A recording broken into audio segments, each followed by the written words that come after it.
हरे कृष्णा कृष्णा कृष्णा हरे हरे, हरे राम राम राम हरे हरे। श्रील प्रभुपाद की जय। श्रीमद् भागवतम स्कंद 1 अध्याय 1 श्लोक नंबर 12। सूत जानासि भद्रं ते भगवान सात्वतांपति, देवक्यां वसुदेवस्य जातो यस्य चिकीर्षया। हे सूत गोस्वामी, तुमचे कल्याण असो। ज्या कारणाकरता पूर्ण पुरुषोत्तम भगवंत वसुदेवांचे पुत्र म्हणून देवकीच्या गर्भातून अवतीर्ण झाले ते तुम्हाला माहीत आहे। तात्पर्य: भगवान यांचा अर्थ शक्तिमान प्रभू, जे श्री, सामर्थ्य, यश, सौंदर्य, ज्ञान, वैराग्य या षडेश्वरांचे नियंता आहेत। ते आपल्या शुद्ध भक्तांचे संरक्षक आहेत। जरी भगवान सर्वांसाठी समान आहेत तरी ते आपल्या भक्तांसाठी विशेष प्रकारे कृपाळू आहेत। सत म्हणजे परमसत्य। जे परमसत्याचे सेवक आहेत त्यांना सात्वतस म्हटले जाते आणि अशा शुद्ध भक्तांचे संरक्षण करणाऱ्या भगवंतांना सात्वतांचे संरक्षक संबोधले जाते। भद्रम ते किंवा तुमचे कल्याण असो हे शब्द ऋषींची व्यक्ताकडून परमसत्याविषयीची जिज्ञासा दर्शवितात। भगवान श्रीकृष्ण वसुदेवांची पत्नी देवकीच्या उदरी अवतरले। जेथे भगवंताचे अवतरण होत असते त्या दिव्य स्थितीचे वसुदेव हे प्रतीक आहेत। श्लोक क्रमांक 13। तन्न शुश्रूषमानानामर्हस्यांग नुवर्णितुम यस्यावतारो भूतानां क्षेमाय च भवाय च।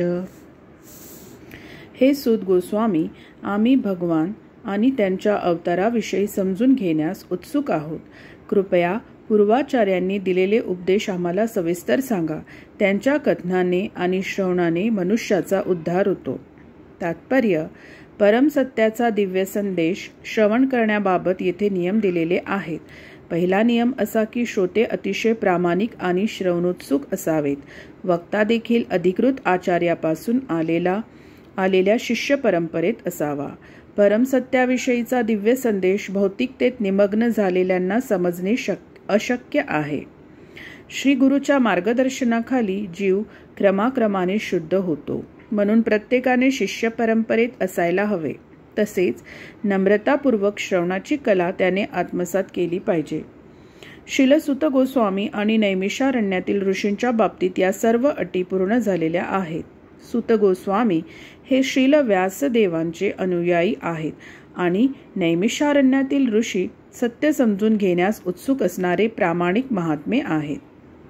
अशा रीतीने श्रीकृष्णांच्या अद्भुत कृती, त्यांचे अवतार, त्यांचे प्राकट्य, आविर्भाव, तिरोभाव, त्यांची रूपे, त्यांची नावे आणि इतर हे सर्व समजणे सहज शक्य आहे, कारण सर्व अटी येथे पूर्ण झाल्या आहेत। असे संवाद अध्यात्म मार्गावर सर्वांना सहाय्य करतात। श्लोक क्रमांक 14। आपन्न संस्कृती घोराम यन्नाम विवशो गृणन ततसद्यो विमुच्येत यद बिभेती स्वयं भयम। हे जीव जन्ममृत्यूच्या दुःखपूर्ण घोर चक्रात पडलेले आहेत। त्यांनी भगवान श्रीकृष्णांचे परम दिव्य नाम अजाणता जरी उच्चारले तरी ते त्वरित मुक्त होतात, कारण नामाला साक्षात भय सुद्धा भीते। तात्पर्य: वासुदेव किंवा भगवान श्रीकृष्ण हे सर्वांचे श्रेष्ठ नियंत्रक आहेत। सृष्टीमध्ये असा कोणीही नाही की जो सर्वशक्तिमान भगवंतांच्या क्रोधाला भीत नाही। रावण, हिरण्यकश्यपू, कंस आणि त्यांच्यासारखे इतर मोठमोठे असुर, फार बलवान असे सर्व जीव भगवंतांकडून ठार मारले गेले। सर्व शक्तिमान वासुदेवांनी निज शक्तीने आपल्या नामाला सामर्थ्य दिले आहे। सर्व गोष्टींचा संबंध त्यांच्याशी आहे आणि त्यांच्यात सर्व गोष्टींचे अस्तित्व आहे। या श्लोकात असे म्हटले आहे की श्रीकृष्णांच्या नामाला साक्षात भय सुद्धा भीते। यावरून असे दर्शविले जाते की भगवान श्रीकृष्णांचे नाम हे स्वतः श्रीकृष्णापासून वेगळे नाही, अर्थात श्रीकृष्णांचे नाम आणि स्वतः श्रीकृष्ण अभिन्न आहेत। म्हणून अत्यंत मोठ्या संकटातही कोणालाही भगवान श्रीकृष्णांच्या पवित्र नामाचा आश्रय घेता येतो. श्रीकृष्णांचे दिव्य नाम जरी अजाणता उच्चारले गेले किंवा परिस्थितीमुळे विवश होऊन उच्चारले गेले तरी ते दिव्य नाम जन्म आणि मृत्यूच्या चक्रातून मुक्त होण्यास मनुष्याला सहाय्य करते. श्लोक क्रमांक 15. यत्पाद संश्रयासूत मुनय प्रशमायना सद्य पुनन्त्युपस्पृष्टा स्वर्धुनापो नुसेवया. हे सूत गोस्वामी, ज्या महर्षींनी भगवंतांच्या चरणकमळांचा आश्रय ग्रहण केला आहे ते महर्षी स्वतःच्या सहवासात येणाऱ्यांना त्वरित पवित्र करतात आणि गंगा नदीचे पवित्र जळ मात्र दीर्घकालीन उपयोगानंतरच पवित्र करू शकते.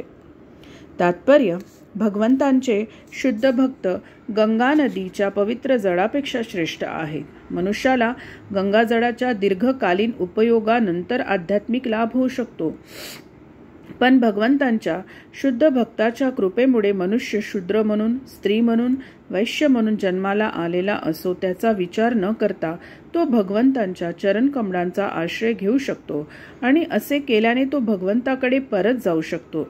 भगवंतांच्या चरणकमळांचा आश्रय ग्रहण करणे म्हणजे शुद्ध भक्ताचा आश्रय ग्रहण करणे होय. ज्या शुद्ध भक्तांचे एकच कार्य म्हणजे भगवंतांची सेवा करणे आहे ते प्रभुपाद आणि विष्णुपाद या नावांनी सन्मानिले जातात. यावरून असे दर्शविले जाते की असे भक्त भगवंतांच्या चरणकमळांचे प्रतिनिधी आहेत. म्हणून जो कोणी शुद्ध भगवत भक्ताला गुरु स्वीकारून त्याच्या चरणांचा आश्रय घेतो तो तात्काळ पवित्र होत असतो.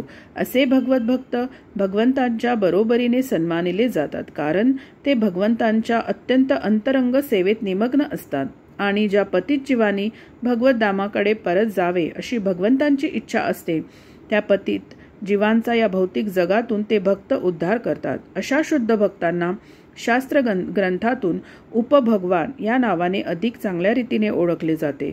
शुद्ध भगवत भक्ताच्या प्रामाणिक शिष्याला आध्यात्मिक गुरु हे भगवंता समान असल्याची जाणीव असते, परंतु शुद्ध भगवत भक्त मात्र स्वतःला नेहमी भगवंतांचा नम्र दासानुदास समजतो. हाच शुद्ध भक्ती मार्ग होय. श्लोक क्रमांक 16. को वा भगवतस्तस्य पुण्यश्लोकेड्य कर्मन शुद्धिकामोन शृणुयाद्दश कलिमलापहम. आत्मशुद्धीची कामना करणारा असा कोण आहे जो थोर पुण्यात्मा भगवत भक्त ज्यांच्या दिव्य गुणांचे सदैव गायन करतात त्या पूर्ण पुरुषोत्तम भगवंतांच्या कलिमलहारी यशाचे श्रवण करू इच्छित नाही. तात्पर्य: संघर्ष हा या कलियुगाचा स्वभाव असल्यामुळे ते अत्यंत निंदित युग आहे. कलियुग इतक्या दुर्गुणांनी भरलेले आहे की थोड्याशाच गैरसमजुतीवरून मोठे युद्ध होतात. जे भगवंतांच्या शुद्ध भक्तियुगात संलग्न झालेले आहेत, ज्यांना स्वतःची भौतिक भरभराट करण्याची इच्छा नाही, जे सकाम कर्माच्या परिणामांपासून मुक्त झालेले आहेत आणि जे शुष्क दार्शनिक तर्कवादातून मुक्त झालेले आहेत, ते या कलियुगाच्या बिकट जंजाळातून सुटण्यास पात्र आहेत. जनतेने शांततेच्या आणि मैत्रीच्या वातावरणात राहण्यास फारच उत्सुक आहेत. जननेते शांततेच्या आणि मैत्रीच्या वातावरणात राहण्यास फारच उत्सुक आहेत, परंतु त्यांना भगवंतांच्या यशाच्या श्रवणाची सोपी पद्धती माहीत नाही. उलट असे अज्ञ पुढारी भगवंतांच्या यशाचा प्रसार करण्याच्या विरुद्ध आहेत. दुसऱ्या शब्दात सांगावयाचे तर मूर्ख पुढाऱ्यांना भगवंतांचे अस्तित्वच नाकारण्याची इच्छा असते. निधर्मी राष्ट्राच्या नावाने असे पुढारी प्रत्येक वर्षी विविध योजना आखीत आहेत, परंतु भगवंतांच्या भौतिक प्रकृतीच्या अलंघ्य गुंतागुंतीमुळे प्रगतीच्या त्यांच्या या सर्व योजना सतत निष्फळ होत आहेत. त्यांना हे समजत नाही की त्यांचे शांतता आणि मैत्री संबंधीचे प्रयत्न असफळ होत आहेत. या श्लोकात विघ्नातून पार होण्याचा उपाय सांगितला आहे. जर आपल्याला वास्तविक शांतता हवी असेल तर आपण भगवंतांना समजून घेण्याचा मार्ग अनुसरला पाहिजे आणि भागवताच्या पृष्ठात वर्णन केल्याप्रमाणे त्यांच्या पवित्र लीला आणि यशाचे गायन केले पाहिजे. श्लोक क्रमांक 17. तस्य कर्मान्युदारानि परिगीतानि सूरिभि ब्रूहि न श्रद्धा नानाम लीलया ददत कला. त्यांच्या दिव्य लीला उदार, श्रेष्ठ आणि मनोहर आहेत. नारद मुनींसारखे महान ऋषी त्या लीलांचे गायन करतात, म्हणून कृपया त्या लीला आम्हाला सांगा. कारण भगवंतांनी आपल्या विविध अवतारात जी दिव्य साहसपूर्ण कर्मे केली ती ऐकण्यास आम्ही अत्यंत उत्सुक आहोत. तात्पर्य: काही अल्पबुद्धीचे लोक सांगतात त्याप्रमाणे भगवंत कधीही निष्क्रिय नसतात. त्यांची कार्ये भव्य आणि उदात्त आहेत.